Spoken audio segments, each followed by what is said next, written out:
Lawrence gang से अगर सलमान को धमकी मिली है तो सलमान खान की इससे पहले 25 लाख की सुपारी उठ चुकी है। सलमान खान को मारने के लिए 25 लाख की सुपारी दी गई थी। पिछले दिनों सलमान खान के घर के बाहर फायरिंग हुई थी। तस्वीरें आपको याद होंगी। ये बांद्रा में गैलेक्सी अपार्टमेंट के बाहर दो लोग बाइक पर आते हैं, सलमान खान के घर के बाहर गोली मारते हुए निकल जाते हैं।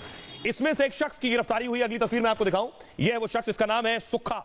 सुक्खा फायरिंग करने वाला आरोपियों में शामिल है। सुक्खा को कोर्ट में आज पेश किया गया है।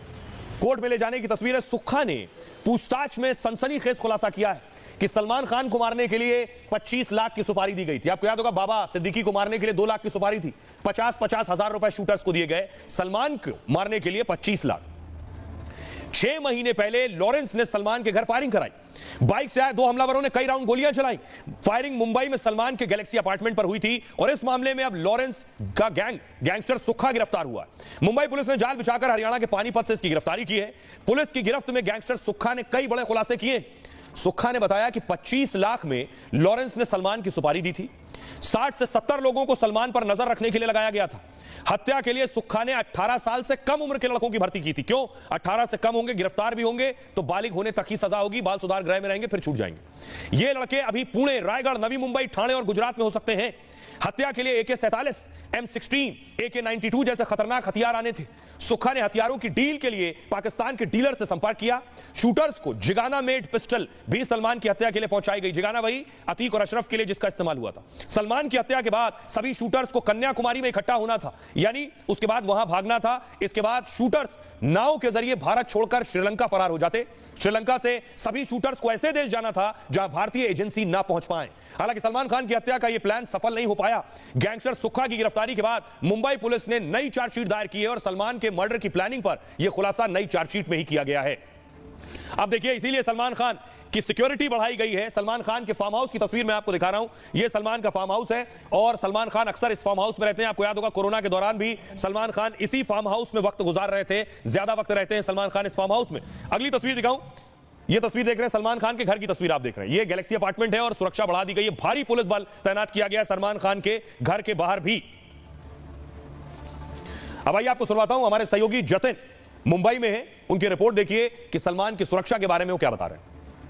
इस वक्त हम सलमान खान के घर के बाहर मौजूद है। तस्वीरें मैं आपको दिखा दूं कि पुलिस बल यहां पर तैनात जो है वो साफ तौर पर किया गया है। सलमान खान के घर के बाहर जो पुलिस का डिप्लॉयमेंट है, बड़ी मुंबई पुलिस की बसेस आपको नजर आ जाएंगी, जो एक तरीके से पुलिस कर्मियों की जो एक घेराबंदी है वो यहाँ पर की गई है। आप देखेंगे मुंबई पुलिस की गाड़ियां यहाँ पर है। जिस गेट से सलमान खान की सोसाइटी का रास्ता जाता है, उस गेट के दोनों तरफ आप देखेंगे कि मुंबई पुलिस के जो ऑफिसर्स है वो यहाँ पर तैनात किए गए हैं। ये जो बालकनी आप देख रहे हैं, इसी बालकनी में सलमान खान आते हैं और यहीं पर ही लोगों का जो एक तरीके से अभिवादन है वो स्वीकार करते हैं। और जिस समय फायरिंग भी की गई तो इसी बालकनी के ऊपर जो है वो फायरिंग की गई थी। और आइए अब आपको बताऊं, बार बार लॉरेंस की बात हो रही है। लॉरेंस सलमान खान के लिए सुपारी दे रहा है। लॉरेंस है कौन? कहां है लॉरेंस? ये है लॉरेंस जेल में और एक ये लॉरेंस है। इन वजहों से ही जेल में। पंजाब के फजिल्का में लॉरेंस का जन्म हुआ था। लॉरेंस के पिता एक पुलिस कांस्टेबल हुआ करते थे। चंडीगढ़ के DAV कॉलेज में लॉरेंस ने पढ़ाई की और पढ़ाई के दौरान उसने छात्र संघ चुनाव भी लड़ा वहां। लेकिन इस चुनाव में लॉरेंस की करारी हार हो गई। चुनाव हारने के बाद उसने पिस्टल तान दी, यानी उसके बाद अपराध की दुनिया में कदम रख दिया। चुनाव हार गया था, जिसके बाद उसे गोल्डी बराड़ का साथ मिल गया और इसके बाद ही अपराध की दुनिया में शामिल हो गया। लॉरेंस पर हत्या, जबरन वसूली समेत 50 से ज्यादा केस दर्ज हैं और पहली बार 2014 में लॉरेंस अरेस्ट हुआ था।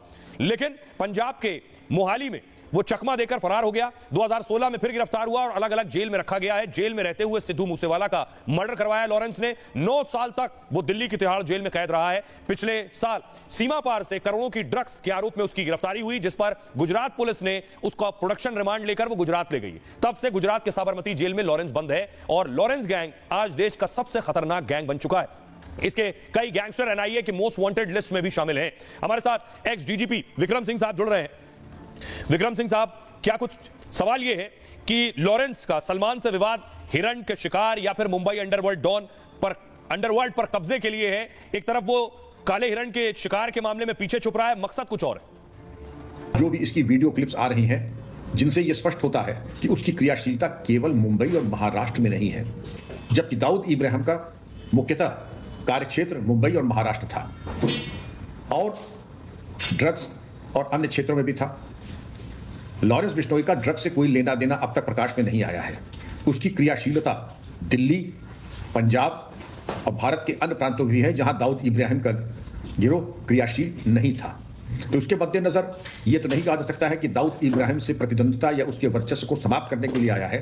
अपितु काले हिरन को लेकर के बिश्नोई संप्रदाय में जो संवेदनशीलता है उसके मद्देनजर सलमान खान के ऊपर इस प्रकार की आक्रामक गतिविधियां की जा रही हैं, इसकी संभावना है। अब तमाम चीजों को जब आप जोड़ करके देखते हैं तो काले हिरन का प्रकरण, उसमें माफी का खाना और उसके बाद यह कह देना कि मात्र ये दाऊद इब्राहिम के वर्चस्व को समाप्त करने के लिए है, ये ओवर सिंप्लीकेशन हो जाएगा। बाकी क्रियाशीलता अगर लॉरेंस बिश्नोई के गैंग की अगर हो रही है तो जाहिर है कि दिन ब दिन उसका कद बढ़ता चला जा रहा है। बहुत शुक्रिया विक्रम सिंह जी। तो लॉरेंस बिश्नोई का कद बढ़ता जा रहा है, कह रहे हैं विक्रम सिंह जी, जिस तरह से वो अलग अलग जगह पर एनकाउंटर करवा रहा है। अब मैं आपको बताऊं, आज की एक और बड़ी खबर है। बड़ी खबर है, एक बड़ा आतंकी मार दिया गया और हमास का खात्मा हो गया। हमास खलास, यानी एक था हमास वाली स्थिति हो गई है। 3 तस्वीरें दिखाऊं उससे पहले ये देखिए कि 7 तारीख को, पिछले साल 7 अक्टूबर को हमास ने हमला किया था इजराइल में। इजराइल में घुसे, पैराशूट ग्लाइडर लेकर घुसे, 1200 लोगों को मारा और उसके बाद अब बारी थी नेतन्याहू की। तो देखिए नेतन्याहू ने क्या किया। हमास का चीफ हानिया मारा गया, दाइफ मार दिया गया, सिनेवर आखिरी बचा था, सिनेवर को भी नेतन्याहू ने ढेर कर दिया है, यानी हमास की पूरी चेन खत्म हो चुकी। अगली तस्वीर मैं आपको दिखाऊं। अब देखिए सिनेवर था कौन, तस्वीर में दिखा रहा हूं। ये सिनेवर और हानिया को आप देख रहे हैं, दोनों गले मिल रहे हैं। अब दोनों इस दुनिया में नहीं है, दोनों हमास के नेता थे, दोनों